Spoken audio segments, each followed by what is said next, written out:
और आप देख रहे हैं टाइम्स नौ भारत। मैं हूं आपके साथ नैना यादव और बात करेंगे सबसे पहले पंजाब कांग्रेस की। पंजाब सरकार ने दरअसल एक दिन का विधानसभा सत्र बुलाया है, लेकिन ये एक दिन का विधानसभा सत्र भी हंगामेदार रहने के आसार नजर आते हैं।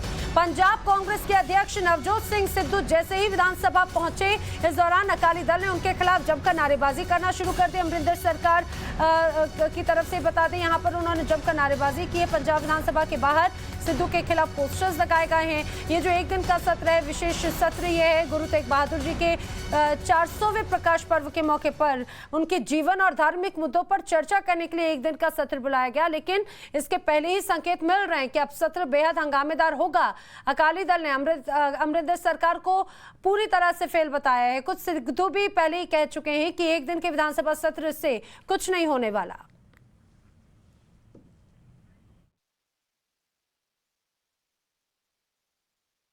खाना पूर्ति कर रहे हैं कि अगला सेशन ना बुलाना पे। गुरु साहब के सत्कार के लिए ये सेशन रखा है, हम वेलकम करते हैं, स्वागत करते हैं, अटेंड भी कर रहे हैं। लेकिन सरकार की हालत देखो, आप सरकार की हालत देखो। आप लोग हम तो एक्चुअली ना जी देख रहे हैं कि जो सरकार के जो एमएलए हैं कांग्रेस के, वो लेकर आए, वो दौड़ा पा रहे थे कि हम नो कॉन्फिडेंस मोशन लेके आए थे। थोको ताली बोल रहा था कि मैं नो कॉन्फिडेंस मोशन लेके आऊँगा, लेके आए विधानसभा नो कॉन्फिडेंस मोशन। हम तो उनके साथ लेके आए, वो हम तो उनका साथ हैं कि सरकार गिरनी चाहिए, क्योंकि सरकार ने कोई भी वादा नहीं पूरा किया। तो प्रदेश में जिस तरह से हालात हैं, वहां पर विपक्ष लगातार निशाना साध रहा है प्रदेश सरकार पर। रंजीता इस समय मेरे साथ में है। रंजीता, एक तरफ विधानसभा सत्र, लेकिन दूसरी तरफ अपने ही कांग्रेस के आपस में उलझे हुए हैं। सिद्धू वर्सेस अमरिंदर वाली लड़ाई इस सत्र में भी साफ तौर से नजर आ रही है। देखिए, निश्चित तौर पर नैना, और यही कारण है कि ये सवाल कांग्रेस के प्रभारी महासचिव हरीश रावत से भी पूछा गया जब वो पंजाब दौरे पर थे। उनसे मीडिया ने ये पूछा कि नो कॉन्फिडेंस मोशन की बात कही जा रही है और लगातार ये कहा जा रहा है कि नवजोत सिंह सिद्धू ही अपनी सरकार के खिलाफ मोर्चा खोले हुए है।